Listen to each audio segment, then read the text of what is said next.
Panoor bomb സ്ഫോടന കേസിൽ ഒന്നാം പ്രതി അറസ്റ്റിൽ. സ്ഫോടനത്തിൽ പരിക്കേറ്റ് ചികിത്സയിലായിരുന്ന വിനീഷിനെയാണ് അറസ്റ്റ് ചെയ്തത്. ACP KV വേണുഗോപാലിന്റെ നേതൃത്വത്തിലാണ് അറസ്റ്റ്.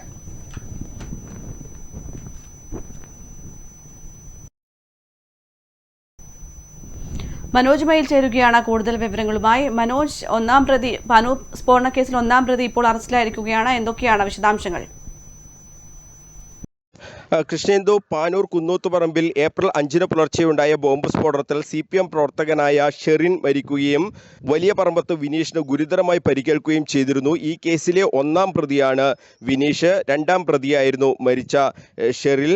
എന്തായാലും ഈ കേസിൽ നേരത്തെ 13 പേരെ അറസ്റ്റ് ചെയ്തിരുന്നു. ഒന്നാം പ്രതിയായ വിനീഷ് ചികിത്സയിലായിരുന്നു. വിനീഷിൻ്റെ കൈപ്പത്തി അറ്റുപോകുന്ന ഒരു സാഹചര്യം ഈ ബോംബ് സ്ഫോടനത്തിൽ ഉണ്ടായിരുന്നു.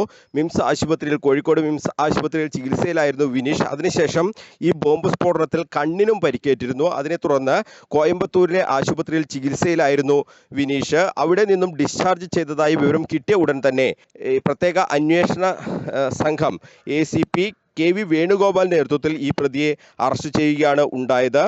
ബോംബ് സ്ഫോടന സമയത്ത് പരിസരത്ത് ഉണ്ടായിരുന്ന ആളുകളെ എല്ലാം തന്നെ പോലീസ് പ്രതിയാക്കിയിരുന്നു. അതോടൊപ്പം തന്നെ ബോംബ് നിർമ്മാണത്തിന് സാമഗ്രികൾ എത്തിച്ച ആളുകൾക്കെതിരെയും കേസെടുക്കുകയും അവരെയും പ്രതി ചേർക്കുകയും ചെയ്തിരുന്നു.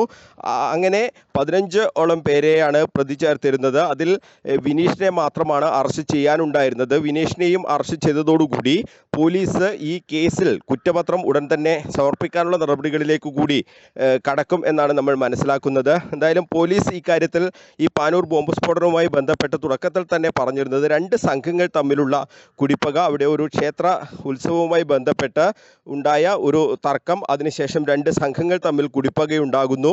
എന്തായാലും ഈ ലോക്സഭാ തെരഞ്ഞെടുപ്പിൻ്റെ സമയത്ത് ഇത്തരത്തിലുള്ള ഒരു ബോംബ് സ്ഫോടനം നടന്നത് രാഷ്ട്രീയമായി വലിയ വിവാദങ്ങൾ ഉണ്ടാക്കുകയും അത് തെരഞ്ഞെടുപ്പിൽ തന്നെ പ്രതിഫലിക്കുന്ന ഒരു സാഹചര്യമൊക്കെ ഉണ്ടായിരുന്നു. വടകര മണ്ഡലത്തിൽ ഈ ബോംബ് സ്ഫോടനം വലിയ തോതിൽ പ്രതിഫലിച്ചു എന്നാണ് രാഷ്ട്രീയമായി CPM തന്നെ വിശകലനം ചെയ്യുന്നത്. എന്തായാലും പാർട്ടിയുമായി ബന്ധമില്ല എന്ന് പറഞ്ഞ് ഈ പ്രതികളെ ഒക്കെ തന്നെ നേരത്തെ തന്നെ CPM തള്ളിപ്പറഞ്ഞിരുന്നതാണ്. പോലീസിന്റെ ഭാഗത്ത് നിന്ന് ഈ കേസുമായി ബന്ധപ്പെട്ട് കൃത്യമായ ഒരു അന്വേഷണം ACP KV വേണുഗോപാലിന്റെ നേതൃത്വത്തിൽ നടക്കുകയും ചെയ്തു. ഈ പ്രതികളെ ഉടൻ തന്നെ 24 മണിക്കൂറിനകം തന്നെ ഈ പ്രതികളിലേക്ക് പോലീസിന് എത്താനും കഴിഞ്ഞു. പലരെയും അറസ്റ്റ് ചെയ്യാനും കഴിഞ്ഞിരുന്നു.